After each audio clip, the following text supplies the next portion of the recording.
denúncia por crime de responsabilidade como alternativa a presidente Dilma Rousseff. construir uma política para o futuro.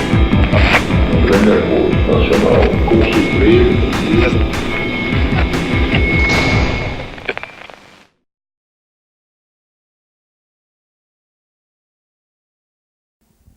Então tá, gente. Boa tarde, né? Muito obrigado pela presença de vocês na nossa atividade. Para mim é uma alegria poder participar desse curso, especialmente num momento no qual a sociedade brasileira está tão dividida e tem tantas questões importantes para discutir na universidade, né? Necessariamente isso não é um momento bom. Nós estamos assistindo o crescimento de todo um movimento de cerceamento do debate, da liberdade de opinião, da liberdade de expressão dentro da sociedade brasileira. E eu acredito que cursos como esse, eles estão para afirmar que a universidade não se cala diante da situação que o país se encontra e diante da necessidade de debater os grandes problemas nacionais. O tema do meu curso, como vocês já viram, é o tema da democracia, né? O título é O Golpe de 2016 e a Desdemocratização do Brasil. E como vocês já podem perceber, o principal tema do debate que eu apresento é a análise do processo de 2016 e as consequências dele em termos da democracia brasileira. Na verdade, nós vamos discutir 3 pontos. A caracterização do movimento de deposição da presidenta Dilma Rousseff em 2016, vai ser o ponto 1. O segundo ponto, as consequências desse processo em termos da democracia brasileira. E o terceiro ponto, qual as perspectivas de futuro para o nosso país. Certo? Então, nós iniciamos com a primeira questão, que é uma questão chave para mim, né, que é a análise da polêmica entre impeachment e a questão do golpe. Né? Como vocês sabem, o impeachment é a forma como frequentemente ou legalmente o poder legislativo derruba um governante que comete algum tipo de crime. Impeachment está presente em praticamente todas as constituições em nível internacional. Agora, por que no caso brasileiro houve polêmica em relação à aplicação do impeachment? Precisamente por essa discussão. Será que o impeachment sempre representa os anseios da Constituição ou, em algumas circunstâncias, ele pode ser considerado um golpe político? Esse é um bom tema para o debate, porque até muito recentemente, grande parte da literatura internacional na área de ciência política estabelecia claramente a diferença entre o que é impeachment e o que é um golpe de Estado. Perfeito? Isso vocês encontram na maioria dos manuais de ciência política de maneira bastante explícita. No entanto, principalmente a partir da experiência de alguns países, em especial o caso brasileiro, esse tema começou a ser colocado em discussão. Certo? Ainda é polêmica essa substituição do impeachment pela interpretação do golpe, mas o que aparece na literatura especializada em nível internacional é uma certa matização do que se compreende enquanto um impeachment. Tá? Há uns 2, 3 meses atrás, saiu um texto numa importante revista norte-americana, na qual os autores eles propõem uma gradação das experiências de impeachment. Nessa gradação, eles fazem uma divisão entre os impeachments que fortalecem a democracia e os impeachments que destroem a democracia. Como exemplo do segundo caso, Brasil, certo? Então, acho que a experiência brasileira ela é uma referência importante para o debate nacional, mas eu queria sublinhar para vocês que ela também é essencial para a rediscussão que hoje está havendo em nível internacional sobre os casos de deposição dos presidentes pela via constitucional. Certo? Para discutir o caso do Brasil, Ou melhor, nós teríamos muitas maneiras de discutir o caso do Brasil. Não é?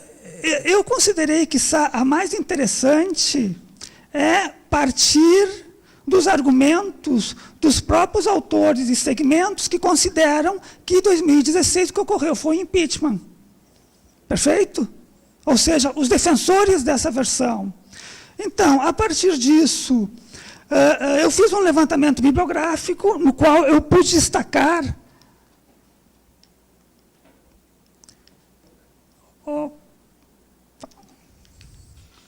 algumas características que a literatura que defende esse ponto de vista ressalta. Né? Basicamente, 3 aspectos são sublinhados. Perfeito? O primeiro se refere ao STF. Ou seja, não se pode queixar de ilegalidades no processo de deposição da presidente Dilma, porque todo o encaminhamento passou por deliberação do Supremo Tribunal Federal. É verdade, né?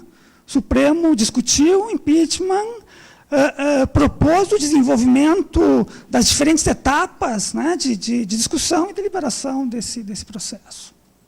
Até aí não temos dúvida. O segundo argumento dos defensores do impeachment é a questão do crime. Crime. Óbvio, né?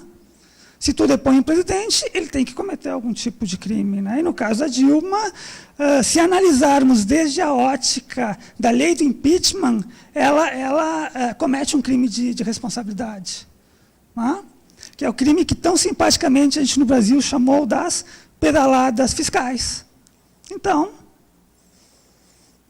motivo para a deposição da presidente. Né?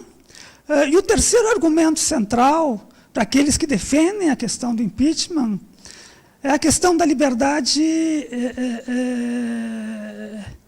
de defesa que teve a Dilma, certo? Segundo os autores, as pessoas que defendem esse ponto de vista, a presidente Dilma teve todas as possibilidades de se defender no processo de impeachment. Só não conseguiu convencer os deputados e depois o judiciário de que ela era inocente nesse processo. Aqui, do meu ponto de vista, eu não estou discutindo se esses argumentos são bons ou ruins, certo? São argumentos polêmicos, vocês sabem disso tanto quanto eu. Eu simplesmente quero apresentar para vocês qual é a versão de quem defende o impeachment. Né? Resumidamente, né, o argumento central é do rito constitucional. Ou seja, essas pessoas, né, aqueles que defendem esse ponto de vista, falam em impeachment e não falam em golpe, porque no Brasil se cumpriu todos os requisitos legais para a deposição da presidenta Rousseff. É isso, né? Esse aqui é o grande argumento. Essa ideia, do meu ponto de vista, não é totalmente ruim. Né? Enfim, como é que nós vamos discordar de que realmente se cumpriram os requisitos legais, foi tudo feito direitinho, como deveria ter sido feito? Mas, quando a gente analisa essas questões do ponto de vista das ciências sociais, nós enxergamos alguns problemas, certo? Eu, basicamente, destaco 2 problemas nessa caracterização, ou nesse argumento, de que o processo de 2016 pode ser identificado como impeachment, porque ele cumpriu com todos os requisitos exigidos pela Constituição.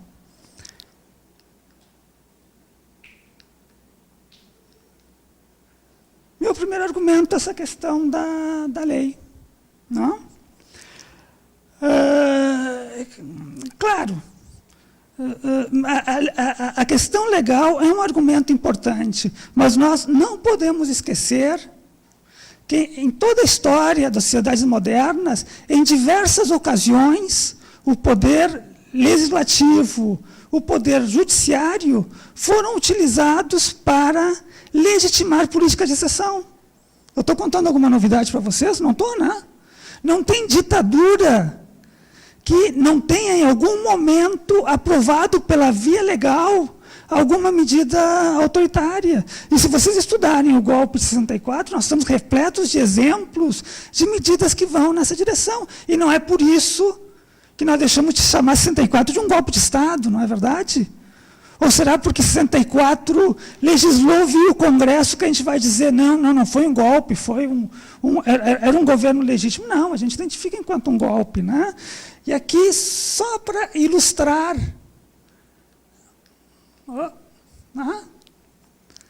dia 2 de abril, um dia depois do golpe, o Congresso depõe o presidente João Goulart e tenta legalizar o golpe militar. Certo? A lei sendo utilizada dessa maneira. Até aqui, tudo bem? Estão entendendo a sequência do meu raciocínio? Perfeito. O segundo questionamento que eu vou colocar para vocês, que questiona essa ideia da lei como fundamentação do impeachment, é bastante simples, vamos dizer. Né? Do ponto de vista, ou melhor, uma das bases, né, como eu vou colocar, das sociedades modernas é que os cidadãos, as cidadãs, podem protestar, podem se contrapor a uma medida legal que eles consideram injusta. É isso, né, gente? E daí nós voltamos aos argumentos do nosso ex-ministro da Educação, Mendonça Filho, quando ele tentou proibir os cursos sobre o golpe de 2016, argumentando que como a universidade pública vai fazer curso sobre o golpe se o que houve foi impeachment legalizado pela Constituição. Sim, mas isso não encontra fundamento nem mesmo na teoria liberal. Né? E numa ampla gama de autores comungam com essa ideia. Desde Karl Pateman, Jürgen Habermas, John Rawls, e esse senhor simpático ali em cima, que se chama? Isso aí, né? Ou seja, de um liberalismo mais crítico até os neoliberais, essa ideia dos direitos dos cidadãos se contraporem a uma lei que consideram injusta, ela é presente. Né? Então, diante desses argumentos, do meu ponto de vista, se enfraquece um pouco a ideia de que foi impeachment simplesmente porque foi aprovado pelo Supremo Tribunal Federal e seguiu o rito da Constituição. Mas, por outro lado, fortalece um debate, que eu acho que sim, que é o debate de fundo da contraposição entre impeachment e golpe, que é a questão dos fundamentos do impeachment. Ou seja, as causas, os motivos que levaram à deposição da presidenta Dilma Rousseff. Né? Precisamente a questão da causa e dos motivos, que é o tema central dos principais argumentos que dizem que 2016 não foi impeachment, mas foi um golpe de Estado. Certo? Como vocês sabem, tem muita coisa escrita sobre isso. Eu sintetizei em 3 argumentos básicos, assim, centrais, para dizer de outra maneira. Né? O primeiro é a questão dos direitos políticos. Provavelmente, Dilma Rousseff foi a única presidente que perdeu o mandato e manteve os seus direitos políticos intactos. Isso soa mal, gente. Isso não tem fundamento em qualquer tipo de análise de um processo de impeachment em nível internacional. Porque se a pessoa perde o mandato, é porque ela cometeu um crime. E se ela cometeu um crime, como é que ela vai manter os seus direitos políticos intactos? Isso já transparece problemas nas motivações que levaram à deposição da Dilma Rousseff. Né? Então, esse é o primeiro tema que eu queria sublinhar a vocês. O segundo é a questão das motivações. Todos nós tivemos a oportunidade de assistir ao vivo e a cores as sessões do Congresso que decidiram a deposição da presidenta, não é verdade? Todos assistimos. E uma das coisas que chamou a atenção em nível internacional foi que praticamente a totalidade dos congressistas sublinhavam como motivo para a deposição da presidenta toda e qualquer questão, menos o crime de responsabilidade. Teve deputado que falou que ela era terrorista, teve deputado que falou que ela era corrupta, teve deputado e senador que falou que ela estava sendo punida porque não dava atenção suficiente aos congressistas. Teve aquela versão que é a mais conhecida e a mais simpática do meu ponto de vista, conjunto da obra, né? Vários deputados chegaram, eu sou pela cassação pelo conjunto da obra. O que significa o conjunto da obra é discutível, enfim. Mas aí é outra questão para a gente debater em termos da fundamentação do impeachment, né? Se o crime dela foi de responsabilidade, por que ela foi acusada de tantas outras coisas e não do que ela realmente estava sendo julgada? Então, a questão 2. E a terceira, vou abrir um parênteses. Eu acho que o ponto 1 e 2 que eu acabei de mencionar são discutíveis, certo? Agora, o ponto 3, eu tenho muita dificuldade em questionar o que ele representa, que é esse, né? O próprio Congresso Nacional invalida os fundamentos do impeachment. Vocês sabem disso, né? Que esse aqui é o site do Senado, certo? 2 dias depois da cassação da presidente Dilma, o Senado decide modificar a lei sobre as tais pedaladas fiscais, flexibilizando o seu uso por parte do governo. Difícil, né, gente? Daí a gente diz, o país está dividido. Claro, está dividido por coisas desse tipo, assim, né? Porque, pensem junto comigo, vamos fazer um exercício de boa vontade, certo? Tá, vamos considerar, tudo bem, a presidenta Dilma cometeu um crime de responsabilidade considerado gravíssimo, porque para depor um presidente tem que ser um crime gravíssimo. Perfeito, cometeu. 2, a presidenta foi julgada da maneira mais justa possível e foi decidida a sua deposição. Ótimo. Se ela cometeu um crime, nada mais justo do que ser deposta. Mas, como explicar que depois de tudo isso, o crime dela foi flexibilizado? Então, se o crime foi flexibilizado, ele não é tão grave para justificar a deposição de uma presidente da República. Vocês entendem? E é por motivos como esse que nós estamos no nosso curso sobre o golpe de 2016 e não sobre o impeachment de 2016, porque, do meu ponto de vista, e eu ficaria muito alegre se a gente pudesse debater essa questão aqui com vocês, a versão do impeachment é uma versão insustentável a partir desses elementos que eu coloquei para vocês. Assim, né? Mas, bom, sorte nós teríamos se nossos problemas se reduzissem só a isso. Uma discussão semântica sobre a avaliação de um processo que ocorreu 2 anos atrás. Mas, infelizmente, a história não funciona assim, né? O que a gente planta, em geral, tem consequências que se expandem no tempo futuro, né? E essa é a segunda parte que eu quero discutir com vocês, vamos dizer. As consequências desse processo do golpe de 2016 sobre a democracia brasileira e que eu analiso sob o prisma do conceito da desdemocratização. Perfeito? Desdemocratização é um conceito razoavelmente novo, Porque nós, em geral, na ciência política, na sociologia política, nas áreas que estudam a democracia desde o prisma acadêmico, costumeiramente utilizávamos outras expressões, falávamos em crise da democracia, falávamos em quebra da democracia, mas muito recentemente começou a se usar a ideia de desdemocratização. Por quê? Porque quando nós discutimos a crise da democracia, por trás desse conceito está a ideia de que a democracia está definhando.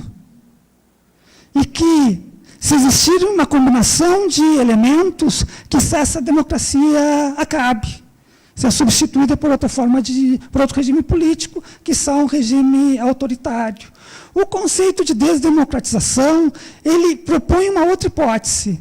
Ele diz que, recentemente, nós estamos acompanhando um crescente processo de perda de qualidades das democracias, de qualidades democráticas das democracias, ou seja, as democracias estão cada vez menos democráticas, mas isso não está afetando a estabilidade do regime.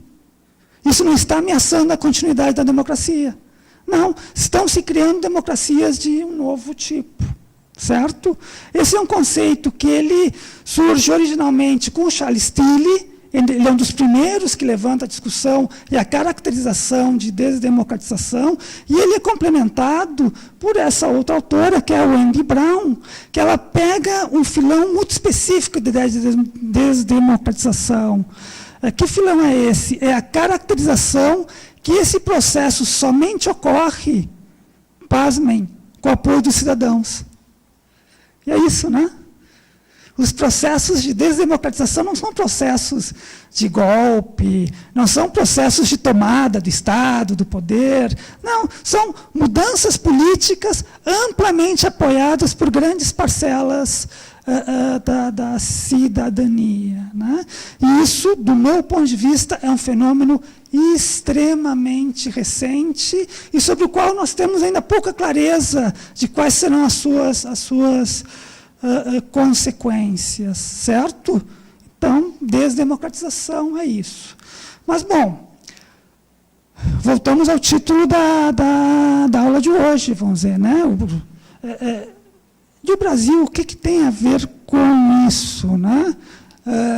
Em outras palavras, quais as evidências da desdemocratização do Brasil? Por que eu estou dizendo aqui para vocês que o Brasil está perdendo algumas qualidades democráticas essenciais? Eu trouxe aqui para vocês para sublinhar 4 questões, certo? Se nós nos esforçássemos um pouco mais, provavelmente esse número de 4 duplicaria ou triplicaria sem muita dificuldade. Né? A primeira evidência da desdemocratização, a quebra das regras da poliarquia. Né? Como vocês sabem, na literatura da área de ciência política, de sociologia política, há diferentes maneiras de se caracterizar uma democracia. Uma das mais famosas é a questão das regras, né, que é uma perspectiva abraçada por autores como o Robert Dahl, né, como o Norberto Bobbio, e que ela parte do pressuposto que, para uma democracia ser considerada democrática, tem um conjunto de regras que ela é obrigada a cumprir. Certo? Se ela não cumpre, nós não podemos caracterizar esse regime político como democrático. Não? As regras, em geral, são extensas. 12 características, 15 características. Fazendo um balanço geral desses itens, em pelo menos 3 deles, no Brasil, nós vemos um claro retrocesso. Certo? O primeiro que eu coloquei para vocês, a questão da liberdade de voto. Bom, mas talvez vocês vão me perguntar, como assim, professora, liberdade de voto? Vocês não podem votar de uma maneira livre, sem travas, etc., etc.? Não, podem. No entanto, o fato de que no Brasil tem cada vez maior importância a influência das elites econômicas nos processos eleitorais, seja via campanhas, propaganda política, publicidade dos candidatos, a liberdade do voto ela fica comprometida. As pessoas não têm como escolher seu candidato a partir das suas próprias opções. Não, existem uma série de instrumentos, uma série de mecanismos que hoje têm como única função influenciar a decisão política dos eleitores. Ponto 1. O ponto 2, o acesso a diferentes fontes de informação. Bom, vocês, a maioria das pessoas, acredito, defendem a ideia da liberdade de imprensa, vamos dizer, enquanto um valor essencial da democracia. Mas como é que nós podemos falar em liberdade de imprensa ou liberdade de informação num país no qual 3 ou 4 grupos econômicos monopolizam o conjunto dos meios de população, de meios de comunicação que são apresentados para a sociedade? Que liberdade de expressão é essa? Que liberdade, que diversidade de fontes de informação? E realmente é uma situação complicada, né? Eu me recordo que um tempo atrás, eu conversando com um taxista amigo, né? E esse rapaz ele é ótimo porque ele é super bem informado, assim, né? Então ele apesar dessa profissão que não estimula esse tipo de perspectiva, ele se esforçava para acompanhar vários jornais, não sei mais o quê, né? E no período do impeachment da Dilma, que eu dizia para ele, não, eu sou a favor que todos tenham essa própria opinião. Eu, pessoalmente, penso que o impeachment da Dilma é uma medida política, né? Ele não, na verdade, não cometeu nenhum grande crime que justifique esse tipo de ação. A minha opinião, que eu estava dizendo para ele. Você sabe como ele me respondeu? Ele disse, professor, o senhor me desculpe, o senhor é professor, eu lhe respeito, mas veja bem, a Veja diz que ela é criminosa, Isto É diz que ela é criminosa, Jornal do Brasil, a 0 Hora, o Globo, o Estadão, o Jornal Nacional, a Bandeirantes, e o senhor vai me dizer que ela não cometeu crime algum? É isso, né, gente? É o monopólio, é a concentração dos meios de comunicação numa elite muito restrita, né? E o terceiro, talvez, o item que necessite menos explicação, é esse da questão do respeito aos resultados eleitorais, né? Depois do que houve em 2016, eu não acredito que qualquer candidato eleito não se sinta ameaçado se em algum momento ele perder a maioria no Congresso Nacional. Porque a porta foi aberta. Certo? O que vai se fazer com essa porta? Não se sabe, vamos dizer. Há uma promessa velada por parte de alguns políticos que, não, isso aí foi só que o governo Dilma não vai se repetir. Enfim, né, nós já veremos. Né? Então, primeiro, ameaça às regras. O segundo, o desmonte das instituições participativas e de inclusão social. Né? Foram desmontadas as conferências nacionais de políticas públicas, se reduziu a participação da sociedade civil nos conselhos, foram desmontados ministérios e secretarias que atendiam fundamentalmente, que eram vinculados fundamentalmente a temas sociais ou temas de inclusão. Se reduziu a capacidade de controle social na política brasileira. Ponto 2, da desdemocratização. O próximo, redução de investimento em políticas sociais e de inclusão. Por que a redução desses investimentos é um tema relevante quando falamos em perda de características democráticas? Por um motivo muito simples. É porque quanto maior a pobreza, maior a desigualdade social, menor a capacidade, repito, menor a capacidade que as pessoas têm de participar politicamente. E é isso, não? Foi o que nós estamos assistindo na sociedade brasileira, vamos dizer, essa dificuldade dos setores mais pobres, dos setores de periferia, participarem da política do país. Não? Eu aproveitei, coloquei nós também, né, redução de verbas na área de ciências e tecnologia, vamos dizer, a redução de verbas na área de educação.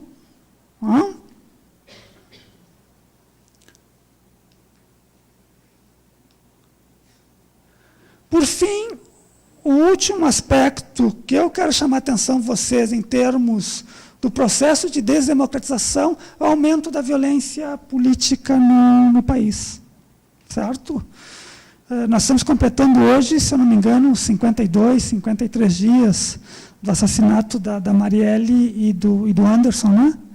E ainda não temos o menor indício público de quem foram os assassinos. Né? Nós tivemos agora, recentemente, a questão dos tiros na caravana do Lula. Nós tivemos, alguns dias atrás, os tiros no acampamento do Lula Livre, né, em Curitiba também. Então, todos os fenômenos que demonstram problemas no desenvolvimento da democracia no nosso país. E esses são só os dados mais evidentes, certo? Porque se vocês pegarem os indicadores internacionais sobre violência política, vocês vão ver o Brasil é campeão no assassinato de defensores dos direitos humanos. O Brasil é campeão no assassinato de ambientalistas. O Brasil é campeão no assassinato de jornalistas. Isso só para citar alguns dos exemplos. Né? E não é possível pensar em uma democracia sólida com esse tipo de situação se consolidando no nosso país. Vamos dizer, é uma coisa impensável. Perfeito? Então, acho que essas são algumas características, do meu ponto de vista, mais do que suficientes para demonstrar esse desenvolvimento de um processo de desdemocratização no nosso país. Né?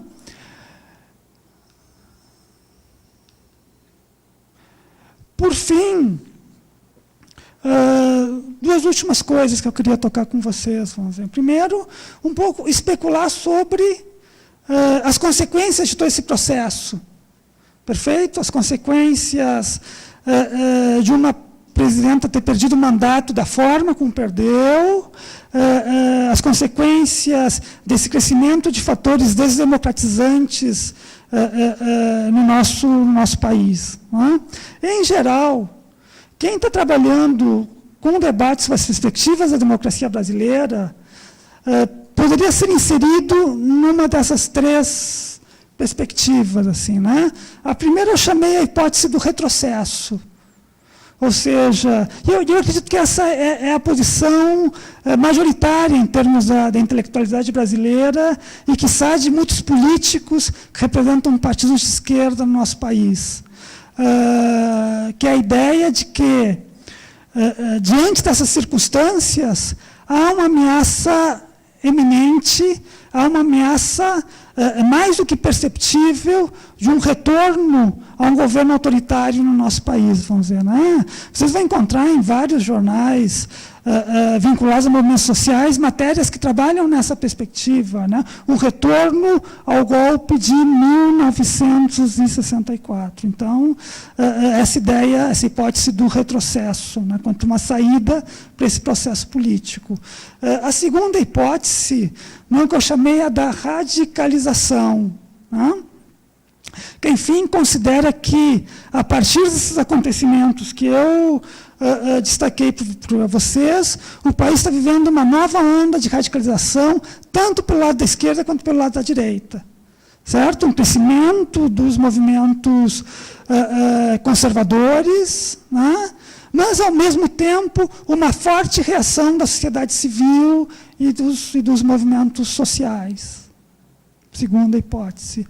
E a terceira hipótese de desfecho, ou consequência desse processo que eu discuti para vocês, é a hipótese da indiferença, né? Que eu chamo de hipótese gramsciana, ou seja, que é a hipótese da revolução passiva. Né? Por que a revolução passiva é indiferença? Porque ela parte da ideia de que, apesar de tudo que nós estamos vivendo, a democracia brasileira ela vai seguir enquanto uma forma de regime estável. Né? Claro, mas não uma democracia com aquelas características que nós sonhamos, que nós consideramos uma democracia mais idealizada, com direitos sociais garantidos, com maior participação política, com mecanismos de controle social, etc, etc. Não é esse tipo de democracia que eu estou dizendo, vamos dizer, né? Mas uma democracia cada vez mais reduzida ao imaginário schumpeteriano, né? Que é aquela ideia de um regime político que tem como principal função, para não dizer a única, a escolha dos seus dirigentes pela via eleitoral, né?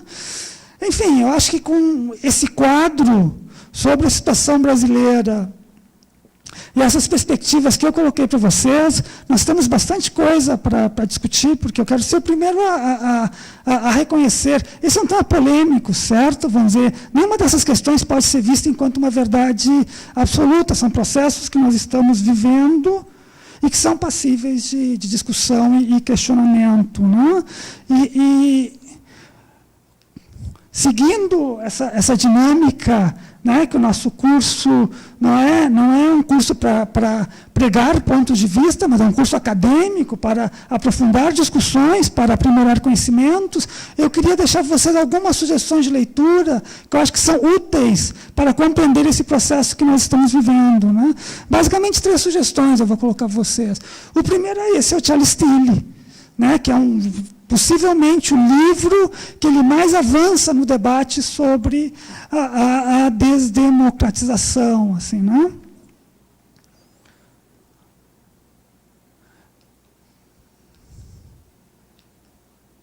Minha segunda sugestão é esse livro que é extremamente interessante, né? O Ódio à Democracia, né? Que é uma obra no qual o autor tenta chamar a atenção sobre o crescimento dos descontentes em relação ao modelo democrático, né? Descontentes que pegam um espectro amplo da ideologia política que hoje nós encontramos no cotidiano das lutas sociais, das instituições públicas, etc, etc. Pegando desde setores radicais de esquerda até neoconservadores, né?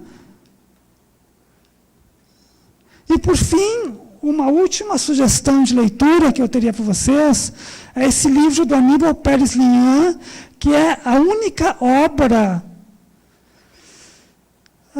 que eu conheço que trabalha a análise dos diferentes experiências de impeachment na América Latina. Ele vai até, se não me engano, 2008 ou 2010, mas é uma leitura, do meu ponto de vista, fundamental para entender o que nós estamos vivendo no Brasil hoje, para entender o processo de 2016, certo?